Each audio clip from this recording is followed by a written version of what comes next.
Hello friends, welcome back to my YouTube channel knowledge का कीड़ा। Friends, आज हम बात करेंगे न्यूमेरिक लिटरल्स के बारे में। न्यूमेरिक लिटरल्स नंबर्स ही होते हैं लाइक 1, 2, 3 और पाइथन में 4 अलग अलग तरीके से न्यूमेरिक लिटरल्स को रिप्रेजेंट किया जाता है। सो पहले हम बात करेंगे इंट के बारे में, जिसे अक्सर इंटीजर भी कहते हैं। आप यहाँ पर साइंड इंटीजर देख रहे हैं। इसका मतलब ये है कि आप इंटीजर में पॉजिटिव और नेगेटिव होल नंबर्स बिना किसी डेसिमल पॉइंट के साथ यूज़ कर सकते हैं। अभी आप इंटीजर लिटरल के कुछ एग्जाम्पल देख रहे हैं। अगर आप इंटीजर में 10 लिखोगे तो ये बिल्कुल राइट होगा। अगर आप -10 लिखोगे ये भी राइट होगा। अगर आप 10.5 लिखोगे तो यहाँ पे ये गलत हो जाएगा, क्योंकि आपने इंटीजर में डेसिमल पॉइंट का यूज़ किया है और decimal point number float type में आते हैं। सो नेक्स्ट हमारा टॉपिक यही है। Second is float. फ्लोट में रियल नंबर को रिप्रेजेंट करते हैं और रियल नंबर्स को डेसिमल पॉइंट के साथ रिप्रेजेंट किया जाता है। सो अभी आप एग्जांपल देख रहे हैं।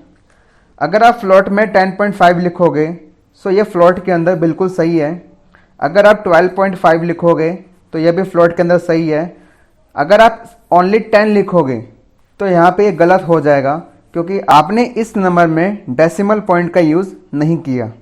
ओके, थर्ड बात करते हैं कॉम्प्लेक्स नंबर की। Complex number a plus B J की फॉर्म में होते हैं, जहाँ पर a और b रियल वैल्यूज़ हैं और j रिप्रेजेंट करेगा √-1, जो कि इमेजिनरी नंबर है। सो a कॉम्प्लेक्स नंबर का रियल पार्ट है और b कॉम्प्लेक्स नंबर का इमेजिनरी पार्ट है। सो अभी आप एग्जांपल देख रहे हैं 2 + 3.4j। सो 2 यहाँ पर कॉम्प्लेक्स नंबर का रियल पार्ट होगा, 3.4j कॉम्प्लेक्स नंबर का इमेजिनरी पार्ट होगा। नेक्स्ट और लास्ट बात करते हैं लॉन्ग की, जो लॉन्ग इंटीजर्स होते हैं।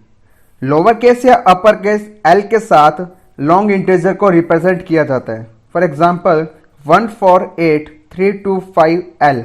एल यहाँ पे लॉन्ग इंटीजर को रिप्रेजेंट कर रहा है। इस न्यूमेरिक लिटरल का अब पाइथन में यूज़ नहीं किया जाता। अभी इन लिटरल्स को एक एक करके समझ लेते हैं।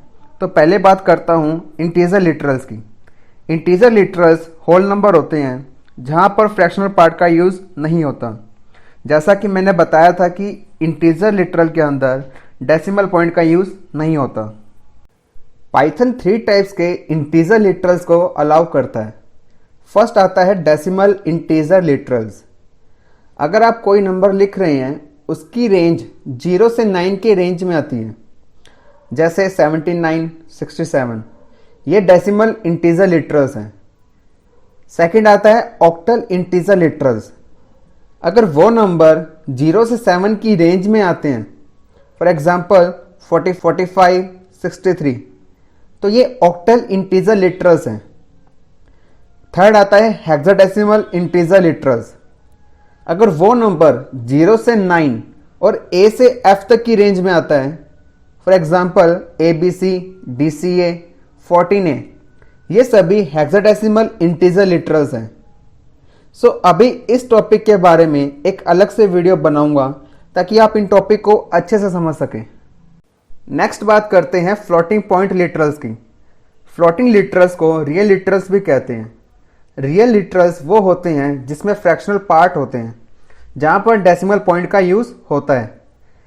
रियल लिटरल्स को फ्रैक्शनल फॉर्म और एक्सपोनेंट फॉर्म दोनों फॉर्म में से एक फॉर्म में भी लिख सकते हैं। अभी हम दोनों फॉर्म को समझ लेते हैं। फर्स्ट बात करते हैं फ्रैक्शनल फॉर्म की। रियल लिटरल में fractional form sign, it means positive और नेगेटिव वैल्यूज, और unsign, it means only positive value assign की जाती है। रियल लिटरल में फ्रैक्शनल फॉर्म के अंदर डिजिट्स के बीच में डेसिमल पॉइंट का यूज़ होता है।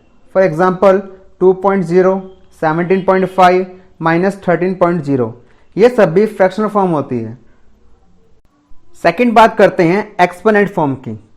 रियल लिटरल्स में एक्सपोनेंट फॉर्म 2 पार्ट्स में होते हैं। First is mantissa and second is exponent. For example fractional form में 5.8 को 0.58 मल्टीप्लाई 10⁻1 भी लिख सकते हैं। इसकी वैल्यू 0.58 ई मीन्स एक्सपोनेंट, 0 1 के इक्वल होती है। इस एक्सप्रेशन में जो ई से पहले की वैल्यूज हैं उसे हम मैंटिसा पार्ट बोलते हैं, और इस एक्सप्रेशन में जो ई के बाद की वैल्यूज हैं उसे एक्सपोनेंट पार्ट बोलते हैं। अगर इससे पहले वाले एग्जाम्पल को देखें, यहां पर जो 0.58 है ये मैंटिसा पार्ट ही है, लेकिन यहां पर जो 10 की पावर होगी वो एक्सपोनेंट पार्ट होगा। आज का टॉपिक यही खत्म होता है, और चलिए आपका एक छोटा सा टेस्ट ले लेते हैं। मैंने यहाँ पे 5 क्वेश्चन दिए हुए हैं, मैं आपको 5 क्वेश्चन के मीनिंग समझा देता हूँ। क्वेश्चन नंबर 1 इज 25 नंबर किस टाइप का है। आपको यहाँ बताना है कि ये नंबर इंटीजर टाइप का है, फ्लोट टाइप का है, कॉम्प्लेक्स नंबर टाइप का है। Okay. Question number 2 is 14.6 number किस टाइप का है। क्वेश्चन नंबर 3, आपको कोई भी एक कॉम्प्लेक्स नंबर का एग्जाम्पल लिखना है। क्वेश्चन नंबर 4, आपको जो नंबर दिया हुआ है 0.34E08, आपको इस नंबर में से मैंटिसा पार्ट और एक्सपोनेंट पार्ट को अलग अलग करके लिखना है। क्वेश्चन नंबर 5, आपको यहाँ पे 3 नंबर्स दिए हुए हैं 45, 67, 97। आपको यह बताना है कि इन तीनों नंबर में से हम कौन से नंबर ऑक्टल, इंटीजर, लिटरल्स में यूज कर सकते हैं। सो आज के लिए इतना ही। अगर आपको ये वीडियो अच्छी लगी हो तो प्लीज़ लाइक कर देना, क्योंकि आपके लाइक्स ही मुझे मोटिवेट करते हैं और नई वीडियोस बनाने में। अगर आप इस चैनल पर नए हो तो चैनल को सब्सक्राइब कर देना। इसका सब्सक्रिप्शन बिल्कुल फ्री ऑफ कॉस्ट है। तो मिलते हैं नेक्स्ट वीडियो में, तब तक के लिए बाय बाय।